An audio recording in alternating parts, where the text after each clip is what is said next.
Olá, boa noite. Olá! Boa noite, Mi! Tudo bem? Deixa eu Tu- acertar Tudo, aqui. tudo bem, e você? Boa noite, pessoal, quem tá chegando aí. Boa noite, 7 horas em ponto, sem nenhum atraso. Boa noite, Então, Edu. Vamos lá. Pessoal, estamos aqui para mais uma live. Olha o Ricardo aí, ó. O Ricardo a gente conhece, né, Mi? ou O conhece, com Ricardo, certeza. cara, eu conheço porque eu tô fazendo o curso dele. É meu parceiro de Pessoal, trabalho. boa Ó, noite, plantel palmeirense, pessoal, boa noite para todo mundo. Aos pouquinhos aí eu vou me comunicando com vocês. Hoje o bate-papo é um bate-papo para a gente falar um pouquinho sobre acessibilidade e inclusão. Com muito prazer que eu trouxe a Milena, que está aí nessa área de acessibilidade e inclusão já tem um tempinho, né, Mi? E antes da gente começar o nosso bate-papo, eu vou pedir para você se apresentar, contar um pouquinho da sua história. Quem é a Milena? vamos lá, eu quero já agradecer o convite. É um prazer estar aqui falando um pouquinho das minhas experiências. E meu nome é Milena Rodrigues, né? Eu tenho 29 anos.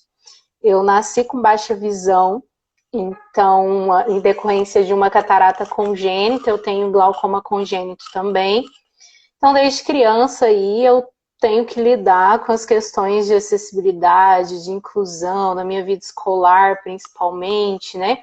Eu sou formada em História, tenho mestrado também em História, e lecionei durante um tempo da minha vida, passei no concurso público do estado aqui de Minas, sou de Berlândia, e lecionei aí durante mais ou menos 5, 6 anos. Em 2015 eu aposentei, na verdade eu pedi o afastamento, essa aposentadoria demorou um pouquinho a sair, mas tive que me afastar de sala de aula em decorrência da piora do meu glaucoma. E aí eu precisei optar pela ou saúde ou me dedicar exclusivamente ali à minha profissão, que eu amo de paixão da aula, então eu vinha buscando outras formas de ensinar, de aprender, porque eu acho que ensinar também a gente aprende. Então eu resolvi em 2019, ano passado, criar o meu perfil no Instagram, que é o Me Inspira, esse aqui, e então ter mais contatos aí com pessoas que falam sobre acessibilidade, sobre inclusão. No final de 2019, eu já tinha contato antes de criar meu perfil, já tinha contato por conta do atletismo paralímpico. Eu sou atleta desde 2013. E aí, o ano passado, no final do ano passado, eu conheci o Ricardo e a gente vinha conversando e conhecendo um pouquinho do trabalho dele, ele do meu. E aí, em março, a gente resolveu criar o projeto Autonomia, que a gente se conheceu pessoalmente no Encontro Nacional de Pessoas Cegas e com Baixa Visão. E a gente resolveu criar aí o projeto Autonomia e tá vindo com um monte de coisas, um monte de novidades e também aprendendo muito, sempre aí falando sobre acessibilidade, inclusão de formas diferentes e buscando esse contato com outras pessoas também. Então, resumidamente, é essa minha história aí. Mi, e conta um pouquinho pra gente. Você falou aí da questão de ser uma atleta paralímpica. A página Uhum. do projeto, na verdade, do PCD com Palmeiras, ele foi criado pela Sheila e pelo Diego, que são os outros dois administradores. Eu entrei por último nesse projeto.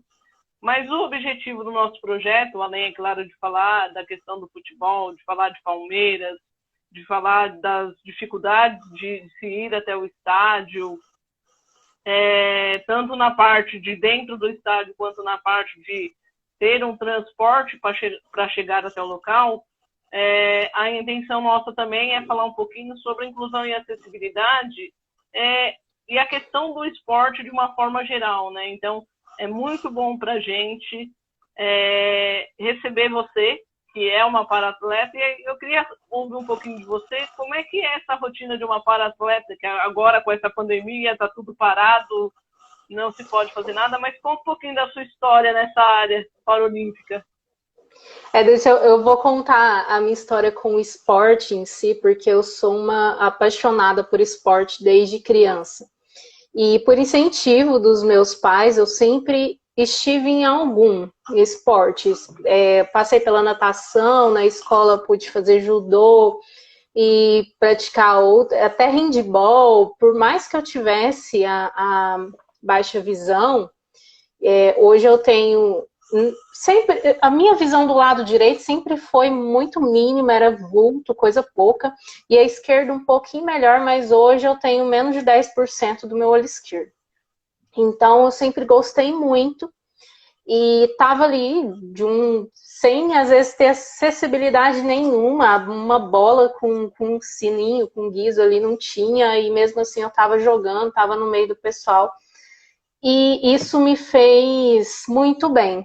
Então, quando eu fui para a faculdade, eu me afastei um pouquinho do esporte, eu não tinha ali tempo de praticar mais, e isso me fez falta. Quando eu formei em 2012, no final de 2012 eu procurei uma academia e conheci um atleta paralímpico dentro da academia, fazendo musculação, e ele me convidou para conhecer o atletismo.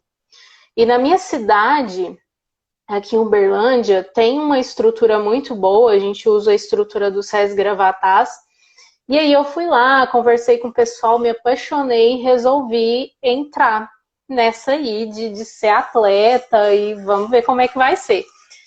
E como eu sempre gostei de treinar, foi muito bom, porque eu voltei a correr, a confiar mais em mim, né, na questão da corrida, da própria disciplina com o esporte ensina muito pra gente.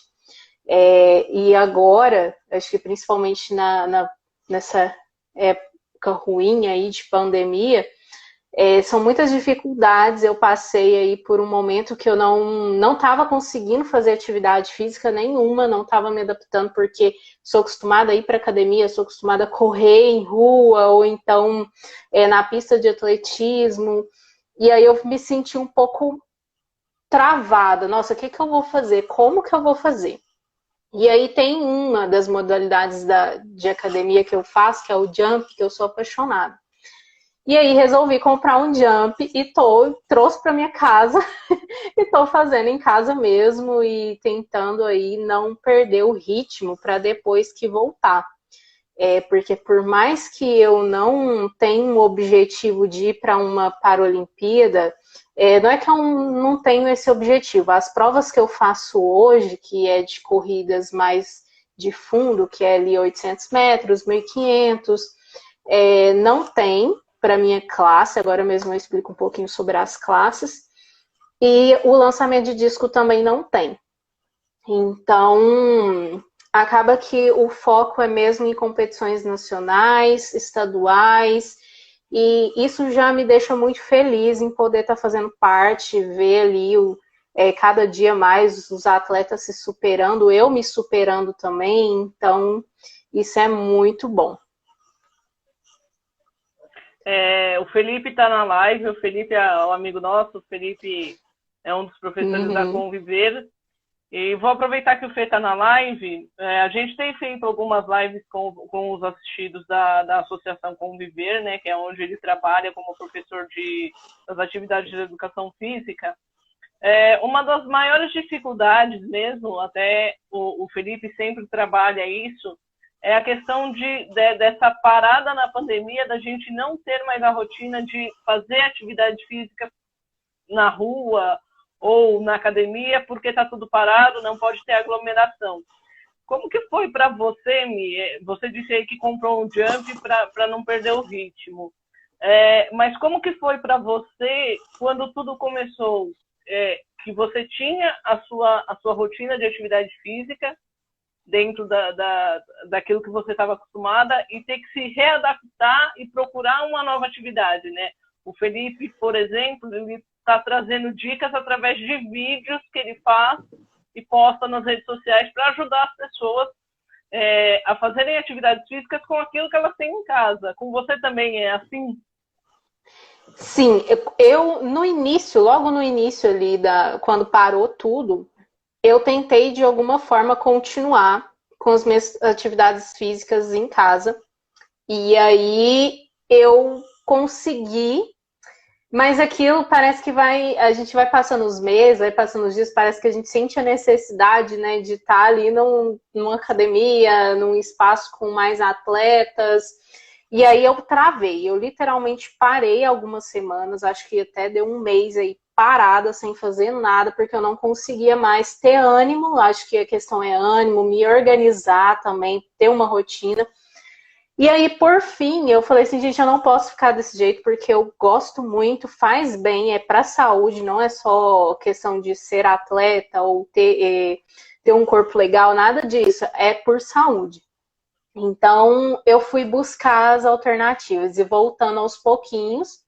E aí, o que eu faço, que eu até depois quero gravar um vídeo pro meu YouTube, também pro canal no YouTube, também aqui pro Instagram, é como que eu faço com as aulas, porque eu vou na internet, eu procuro profissionais que falam sobre e dão aula também, vejo os movimentos, porque como eu não enxergo de longe, não tenho uma visão muito boa ali para poder ver e fazer o movimento, eu tenho que assistir o vídeo antes, ou então, pelo menos conhecer os movimentos antes, e depois eu faço a minha atividade física.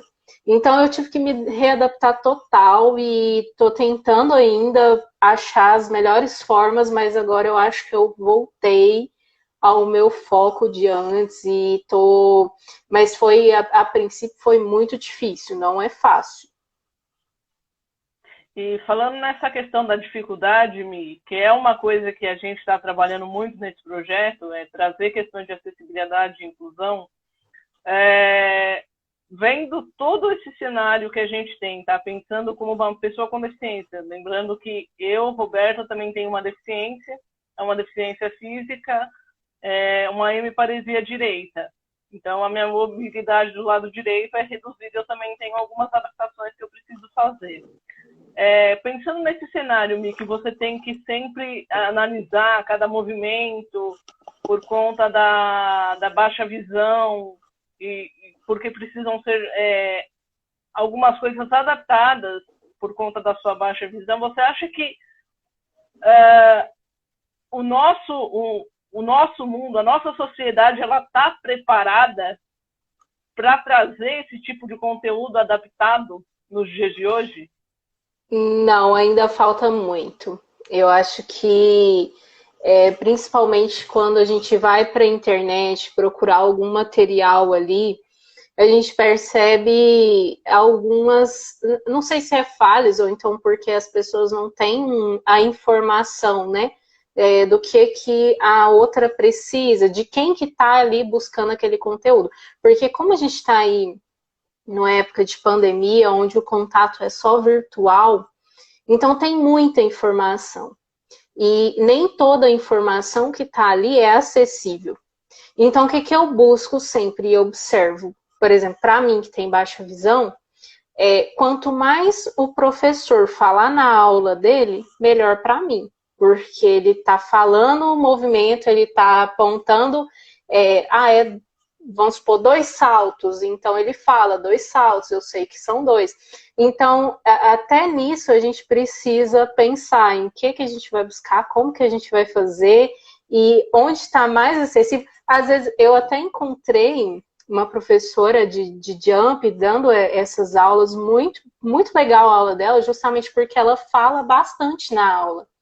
E às vezes é um jeito dela, ela nem está sabendo que isso é questão de acessibilidade, né? Que isso traz uma certa ajuda para quem tem baixa visão ou para quem tem alguma outra deficiência. Então é interessante isso. Ela traz sem mesmo, às vezes, saber que está sendo acessível, mas para mim está sendo muito acessível, está sendo legal o conteúdo. Então, acho que é isso, sabe? Acho que falta mais informação para que os conteúdos sejam mais acessíveis. O Ricardo, se ele tá não sei se ele está na live ainda, mas eu vou aproveitar que você tem essa parceria com o Ricardo e aproveitar que eu estou fazendo o curso de noções básicas de acessibilidade e inclusão. O Ricardo ele traz um conteúdo bastante interessante para quem já tem um pouco de contato com essa questão de acessibilidade e inclusão, ou até mesmo para quem não tem nenhum contato de acessibilidade e inclusão. E eu queria que você assistiu o conteúdo primeiro que todo mundo, né, Mick? Você ajudou na revisão aí do conteúdo. Ele traz, logo nos primeiros módulos, ele traz a diferenciação. Eu vou pedir para você falar sobre isso, para que o pessoal que está na live aqui possa acompanhar. Ele fala sobre a diferença de quem tem baixa visão e de quem não tem nada de visão, né? Porque muitas pessoas não sabem que existe essa diferença, né? Eu queria que você falasse um pouquinho sobre essa questão. Então, é muito interessante porque quando eu vim para as redes sociais falar sobre a minha deficiência, eu até então não tinha noção do quanto era desconhecido, porque assim, eu não tinha contato com outras pessoas também. E aí eu comecei a ter contato com materiais e com várias pessoas falando sobre várias deficiências, e aí eu percebi que muitas vezes a baixa visão ela não é falada. Por quê? Existe aquele pensamento que quem tem deficiência visual não enxerga. E Exato. aí é o problema, né? Porque quem tem baixa visão muitas vezes passa despercebido pelas pessoas, porque é uma deficiência que nem sempre é aparente. A minha mesmo, se as pessoas me verem aí pela rua andando, vão falar, não tem nada. Só que eu preciso de algumas adaptações. Até porque eu não consigo ler, por exemplo, placas. E aí eu preciso de ajuda. Quando eu vou, às vezes, pedir uma ajuda, as pessoas desconfiam. Nossa, mas como, né? Você não está enxergando aquela placa, você está andando sozinho, mas você não está enxergando a placa.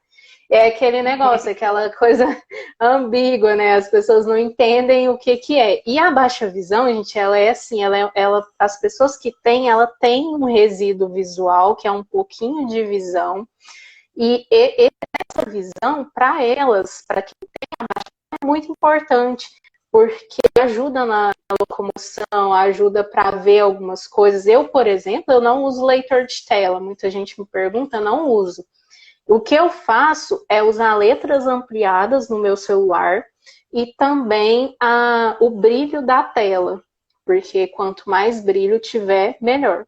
E aí a gente esbarra em outro problema, porque é uma diversidade de doenças que levam à baixa visão que traz a variação na forma de ver.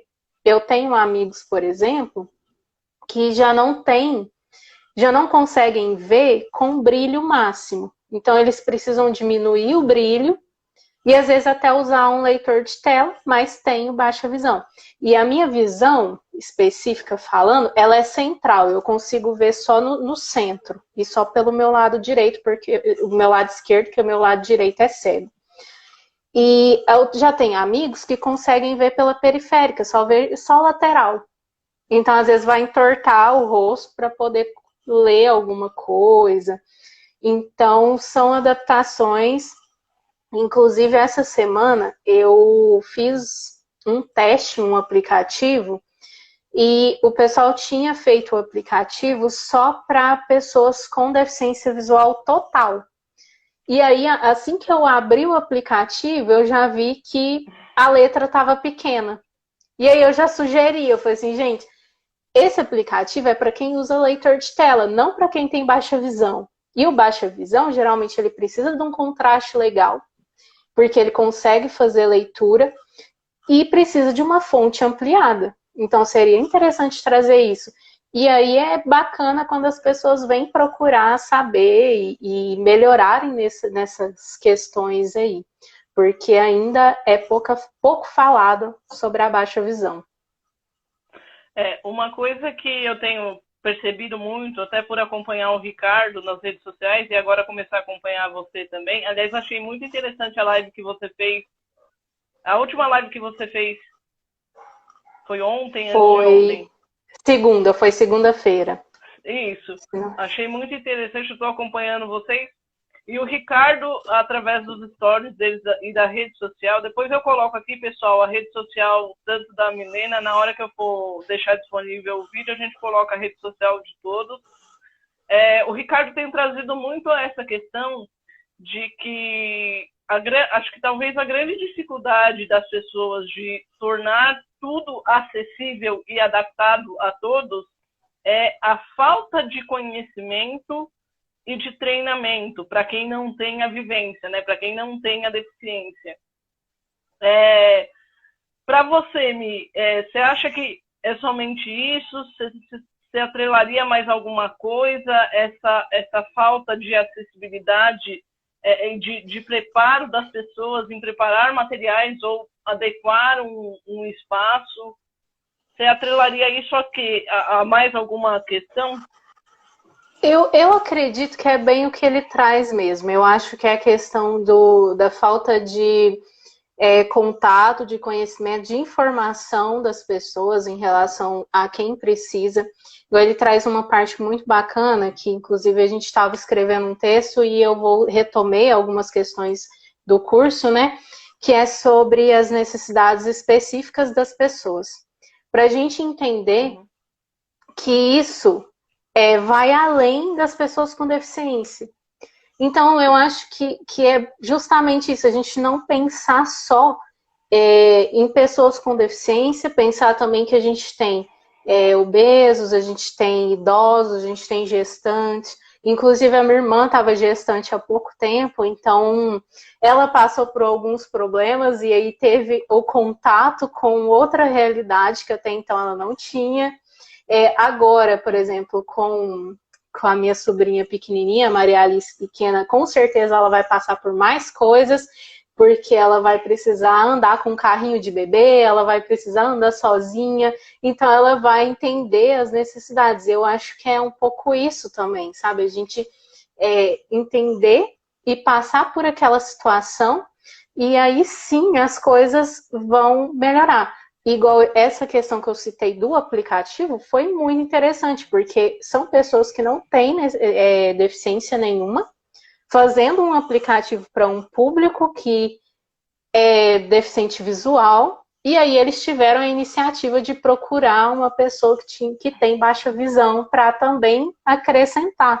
Então é isso, quando a gente for pensar e quando as pessoas forem pensar em alguma solução, sempre buscar a experiência de quem vivencia aquilo ali. Eu postei alguns dias atrás, aqui na nossa página do PCD.Palmeiras, eu compartilhei um vídeo de uma das redes que eu sigo, na verdade. Uma pessoa que é cadeirante, ela colocou, não sei se você já chegou a ver, o pessoal que está assistindo a live também não sei se já viu. Eles criaram um novo totem de álcool gel, que você aciona para cair o álcool gel na mão através do pé, né? Então, tá. O cadeirante, ele mencionou que ele foi ao mercado, ele falou assim, agora eu tenho acesso ao álcool gel, só que não, porque como que ele vai usar o pedal para... E aí foi engraçado porque ele colocou porque ele é um cadeirante, e eu postei na minha rede social justamente com uma colocação diferente, porque eu tive contato com esse totem, né? E esse totem para mim também não é funcional, porque para pisar eu preciso pisar com o pé esquerdo. Como eu tenho baixa mobilidade, a direita ela fica desequilibrada. E se eu não tenho alguém do lado, eu corro o risco de cair e derrubar o totem em cima de mim, né? E aí a gente cai justamente nessa, né? Quer dizer, algumas coisas, se a gente parar para pensar, ela não é específica para uma deficiência. Na verdade, ela acaba sendo específica para pessoa com deficiência e específica para uma pessoa idosa que tem mobilidade reduzida. Imagina um idoso que tem mobilidade reduzida e tem dificuldade em caminhar, né? Então, é bem isso que você falou. Eu acho que a questão da deficiência, claro, para a gente, a questão da vivência, ela conta muito, muito mais, né? Mas para outras pessoas que têm as suas necessidades especiais, no caso, no caso de um idoso, uma pessoa gestante, alguém que está com a perna quebrada e que por uma eventualidade está precisando usar a cadeira de roda naquele momento, são coisas que o Ricardo traz isso muito bem, né? Nas propostas dele, onde ele diz que a gente precisa parar e observar, né? A gente tem a iniciativa, mas muitas vezes um pequeno detalhe passa despercebido. Exatamente. Inclusive, eu acho que... Pode falar. Pode falar. Essa semana, o Ricardo acho que foi no shopping aí em São Paulo e também tinha um outro problema, que era a altura, porque de colocar o álcool em gel, porque estava alto. Então, para uma pessoa com nanismo, gente, é complicado. Sim. E mesmo para uma criança também. Então, são detalhes que a gente precisa pensar, que é coisinha mínima, mas que às vezes falta ali um pouquinho. E aí, isso a gente também precisa informar para as pessoas. Igual eu falo, acho que a informação é muito importante. É uma coisa que o Ricardo sempre me fala também. E a gente precisa estar sempre fazendo. Para você acha que, é óbvio, a informação é importante, mas só retomando um pouquinho, a gente tem visto aí que cada vez mais a gente tem acesso a treinamentos específicos, né, sobre acessibilidade e inclusão. O Ricardo está aí que não deixa a gente mentir, né? Mas você acha que, por exemplo, vamos pegar a questão, você mencionou aí a questão da escola, da universidade. No período da universidade, vamos falar da universidade, essa questão de treinamento dos professores. Você teve algum problema no período que você ficou na universidade e já estava começando a ter o problema da visão? Você teve alguma dificuldade com os professores com relação a relacionamento, a como te passar a matéria? Como que foi isso para você?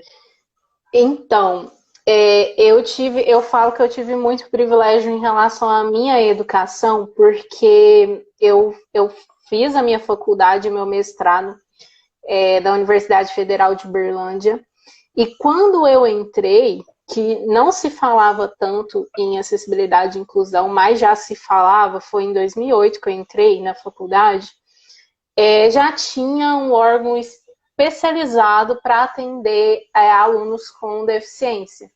Coisas que eu não tive, por exemplo, quando eu estava no meu ensino médio, numa escola estadual.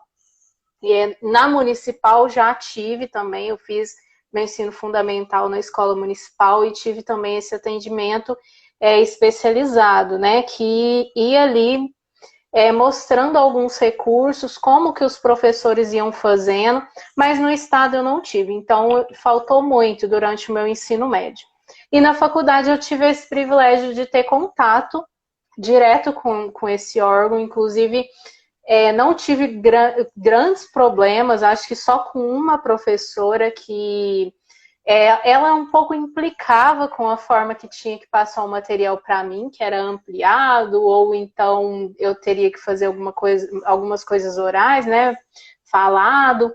E aí, isso foi no meu primeiro período. Mas depois disso, não tive problema algum, porque a minha faculdade é uma faculdade muito teórica.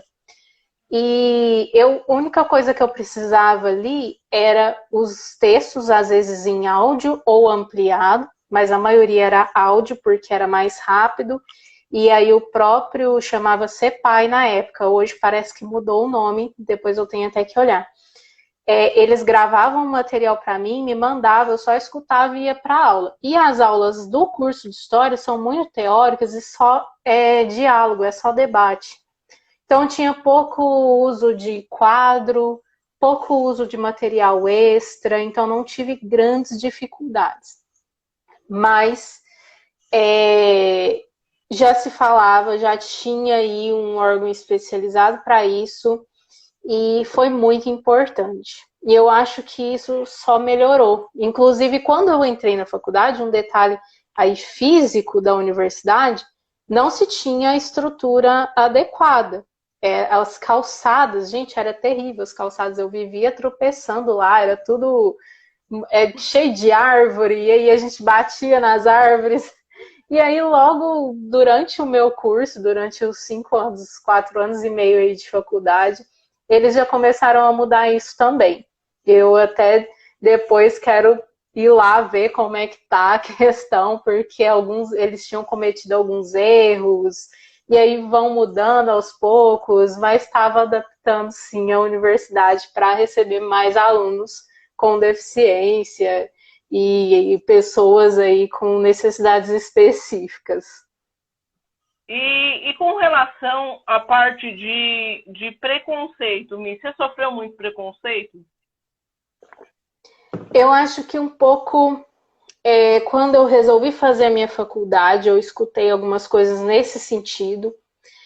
Ah, mas é uma faculdade muito teórica, com muita leitura, você vai conseguir fazer, porque eu não conseguia ter o mesmo ritmo de leitura que uma pessoa sem deficiência visual tem. Que às vezes eu até consigo ler o livro, mas eu não vou ter uma leitura constante. E realmente os livros da faculdade de História são livros. Não existe formatos deles ainda em PDF ou Word, acho que até hoje é difícil ter, porque são antigos, são obras às vezes raras, que só tem na biblioteca, e aí como que vai fazer, né? Não tem como, não tem adaptação nenhuma. E aí muitas pessoas desconfiaram nesse sentido, e depois quando eu fui dar aula também. Ah, mas você vai conseguir dar aula para uma escola estadual, que é onde não tem estrutura nenhuma. Inclusive, quando eu tomei posse do meu cargo, a escola do físico não tinha estrutura alguma. Para eu chegar na sala de aula para poder dar aula, era uma escada super escura. E aí eu tinha que subir, tinha que descer, e aí era aquilo várias vezes ao dia. E aí muitas pessoas desconfiaram nesse sentido. Nossa, mas será que você vai conseguir?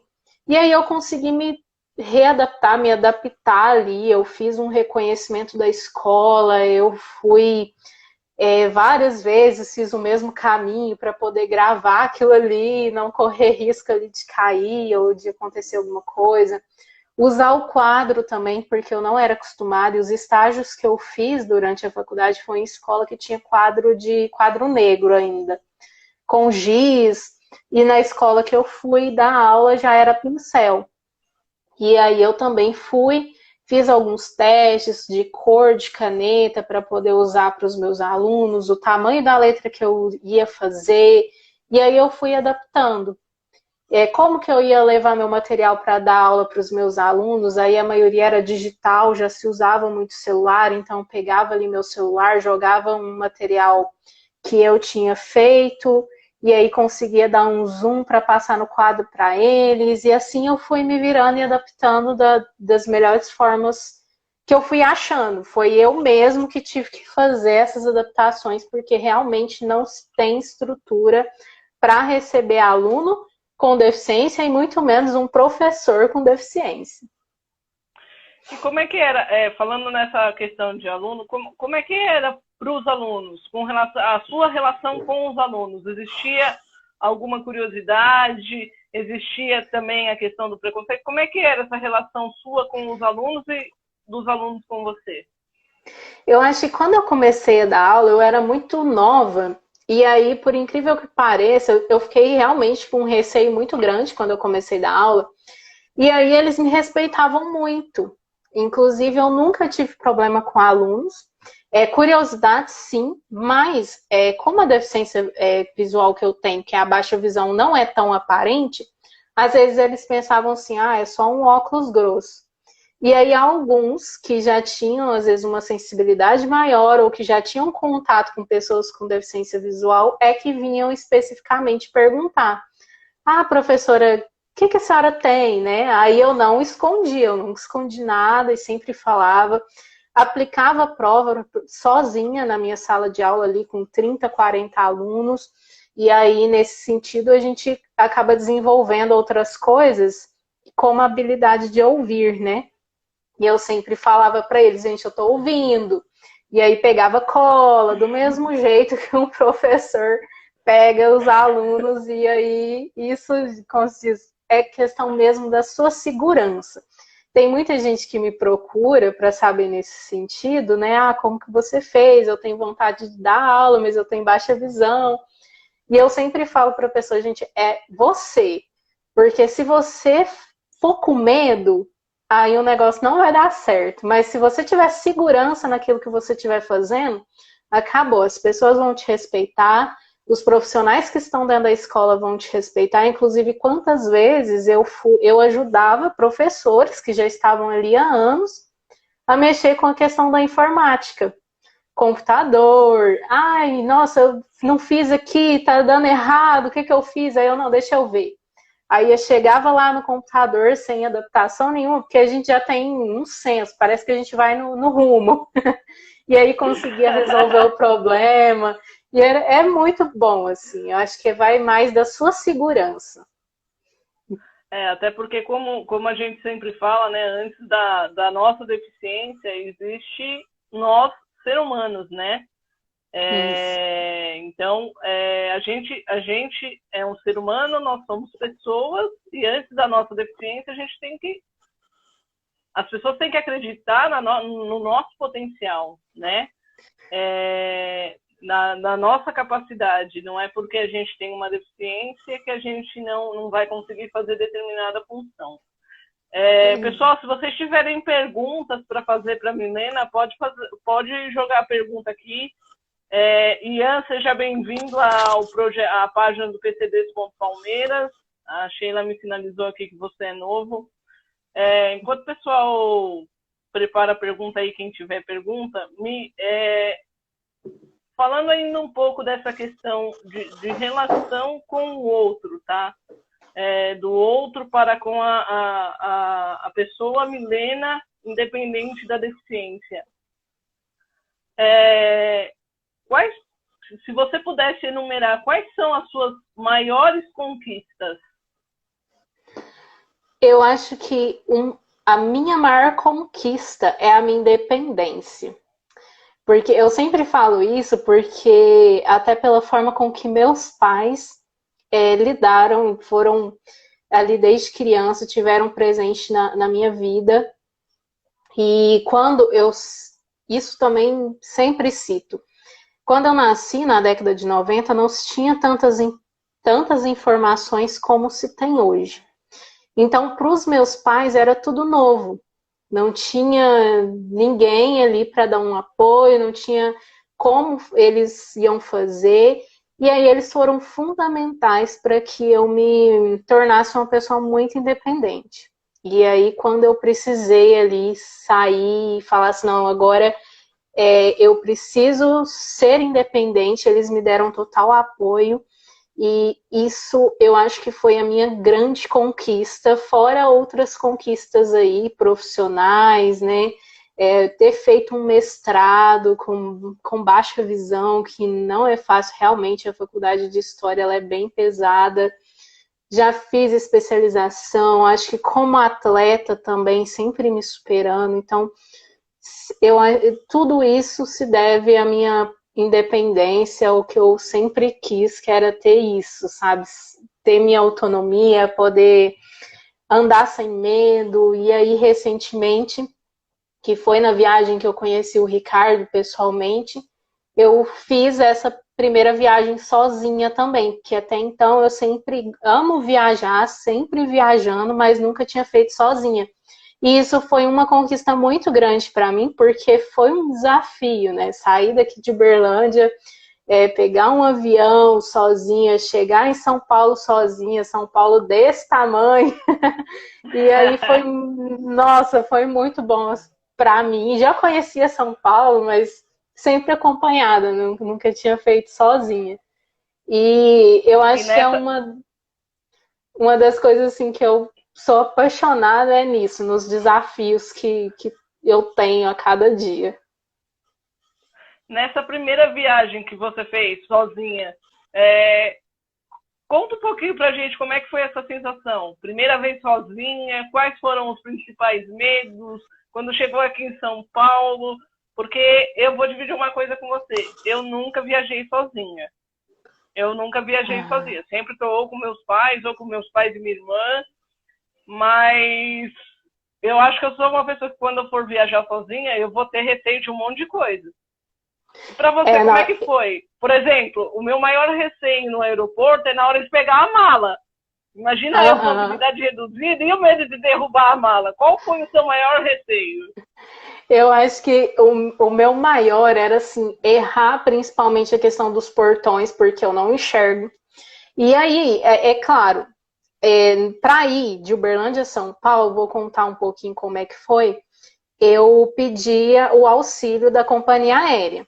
Então, tinha uma pessoa que me acompanhou, me colocou na poltrona, estava o tempo inteiro ali e me ajudando também, né? Desde aqui de Uberlândia até São Paulo. Inclusive, o funcionário da Gol foi muito tranquilo. Ele até esperou o Uber comigo na porta do aeroporto ali para poder. Eu chamei para ir para o Centro Paralímpico, que foi lá, né, o encontro. E aí ele esperou eu entrar no Uber. Isso foi muito legal, porque era um dos medos que eu tinha, que era não enxergar a placa do Uber. Porque eu não enxergo, não adianta, eu não ia conseguir enxergar. Mas para isso também eu já desenvolvi uma técnica que é mandar uma mensagem para o Uber falando que eu tenho baixa visão, e aí ele me procura, ao invés de procurar ele me procura.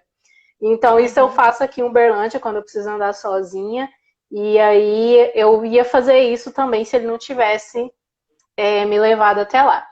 E aí a outra preocupação que eu tinha era a questão da alimentação, porque muitas vezes eu não consigo enxergar o que tem ali para servir, né? E aí, nesse sentido, eu não tive problema nenhum, porque sempre estava com muitas pessoas ali perto, inclusive o Ricardo também, então foi muito tranquilo, mais do que eu estava imaginando. E na volta, eu resolvi me desafiar. Já de cara, eu falei assim, não vou pedir ajuda para a companhia aérea, eu vou fazer tudo sozinha. O aeroporto de Congonhas tem vários portões, é enorme, né? Bem diferente daqui de Uberlândia, que é pequenininho. E aí o que eu fiz foi tirar uma foto do painel, e aí eu consegui ver o portão, e como eu já conheço o aeroporto, eu sabia mais ou menos onde estava, que era na parte de baixo. E aí eu fui sozinha, fiz tudo sozinha na volta, e foi um desafio grande, eu fiquei com medo, sim, não vou mentir. A minha mãe vai saber disso, porque ela achava que estava tudo tranquilo. Mas, assim, foi muito bom. Foi um desafio enorme na minha vida. Foi algo que vai me dar coragem para fazer muitas outras coisas aí.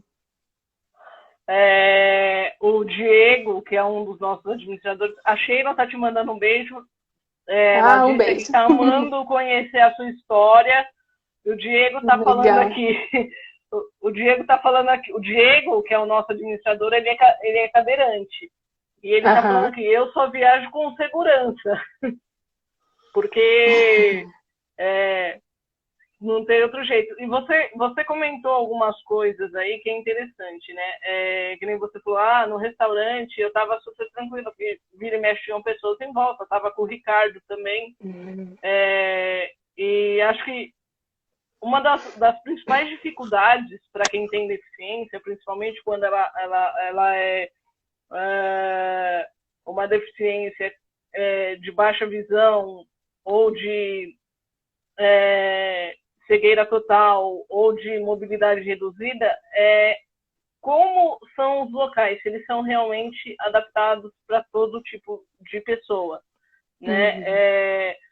Você comentou a questão lá da altura para algumas pessoas que têm nanismo. A gente estava conversando esses dias numa das lives, a gente estava acompanhando, e um dos nossos amigos, o Renan, ele tem nanismo. E ele falou assim, a maior dificuldade é realmente a altura, porque às vezes o lugar é muito alto, como é que a gente vai sentar? E aí o pessoal está comentando aqui, você falou do Uber, o Weber comentou, para quem é de Uberlândia é fácil pegar Uber, porque aqui em São Paulo a gente tem bastante dificuldade em alguns momentos, principalmente cadeirante. Muitas vezes os cadeirantes aqui eles sofrem porque o Uber, ele fala, eu não vou levar. Uhum. E o não vou levar aqui não é que ele não quer levar porque o Uber não tem a estrutura adequada. Na verdade, o Uber ele não quer levar porque o nosso ambiente social não está adequado. No sentido de que, muitas vezes, o lugar para onde a pessoa vai não tem uma vaga adaptada para o Uber parar, ele muitas vezes tem que parar num local que não é o adequado, e aí ele corre o risco de tomar uma multa. Entendi, né? sim. Então, a grande dificuldade aqui ainda é essa questão. O principal ponto, principalmente para cadeirante, é como que eu vou levar um cadeirante se o local onde ele precisa ir não tem uma vaga onde eu possa parar para ele descer, para ajudar ele a descer. Né? Entendi. Eu não sei aí em Uberlândia se tem esse problema. Aqui com certeza é bem menos, porque é um ponto interessante. Aqui eu consigo saber que o Uber é o meu, não pela placa, mas às vezes porque só tem eu na rua. E aí fica fácil. E aí em São Paulo, quando eu tive muito medo de pegar um Uber aí, principalmente no aeroporto, que são vários carros. E eu falei, gente, é muita gente. E realmente, pensando por esse lado, é complicado. Porque aí aqui é muito mais fácil, realmente, cidade é menor, não tem tanto movimento assim. São lugares específicos também que tem o movimento, e as vagas também. É bem mais tranquilo, realmente. Mas um dos medos que eu tinha era em relação ao transporte aí em São Paulo. E graças a Deus foi tranquilo. Aqui muitas vezes em São Paulo é uma das maiores discussões. Inclusive hoje teve uma pessoa que me procurou, que ela trabalha com Uber, e ela teve uma ideia que ela ainda não colocou no papel de poder facilitar esse transporte para as pessoas que usam cadeira de roda, né? E aí eu disse para ele que a questão aqui ela vai muito mais além do que a gente falar que o Uber não quer levar a pessoa com deficiência. Isso independente se é cadeirante, se é uma pessoa com mobilidade reduzida. A grande questão é para onde essa pessoa vai e se o local para onde essa pessoa vai tem acessibilidade na hora do desembarque. Aí é bem mais amplo, né, a questão. Porque aqui, inclusive, quantas vezes eu vejo vagas, né, reservadas sem uso, porque não se tem tantas pessoas assim.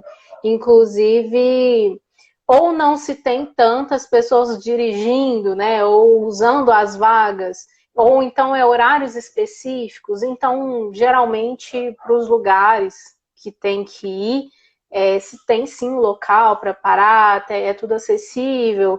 E a questão no centro de Uberlândia melhorou muito, a questão de acessibilidade lá antes era muito ruim, realmente. E o pessoal ainda, acho que questão não tem metrô, né, aqui, claro que não, porque é bem menor, mas a questão também do ônibus melhorou, e eles estão melhorando algumas coisas aí que está sendo muito útil para a gente. Acho que está faltando mais nos bairros em si. Eu vou ler alguns comentários aqui, Mi, que a gente está com 10 minutinhos. O pessoal da Clínica Retrofísio 312, eu não sei se a Tatá que está aí, mas eles colocaram assim, ó, acessibilidade é péssima, né? Aqui de São Paulo, tá? Sofremos lá na Retrô. Muitas vezes nem o vizinho respeita o estacionamento. Então, assim, existe aquela questão de às vezes o local é acessível, mas as pessoas não respeitam que aquele local é específico para desembarque de uma pessoa com mobilidade reduzida ou com deficiência. Né? Isso é uma coisa que aqui, e acredito que aí em Uberlândia também, é uma coisa que a gente tem que trabalhar muito, né? O quanto as pessoas têm essa sensibilidade de pensar no próximo, mesmo que ele não tenha deficiência, mas que ele tenha uma necessidade especial, uma necessidade específica, né? Aham. E o que as meninas trouxeram aí, eu vejo muito isso, inclusive lá na Conviver SP, que é o pessoal da Conviver tá aí, que é onde eu trabalho. A gente, muitas vezes, percebe que as pessoas param no meio da vaga. E aí você precisa sair com o carro, como é que você faz? Exatamente. Né? E porque do lado da Conviver, por exemplo, tem uma praça de food truck. Então, muitas vezes as pessoas paravam o carro no meio da vaga para ir até o food truck. E aí, você não achava a pessoa, aí você tinha que ir lá no food truck, pedir para anunciar, pedir a placa, ou muitas vezes chamar o DSV para notificar o carro. E aí a pessoa chega e muitas vezes fala: ah, não vi que tinha ultrapassado. Viu? Porque tem a placa lá, proibido estacionar.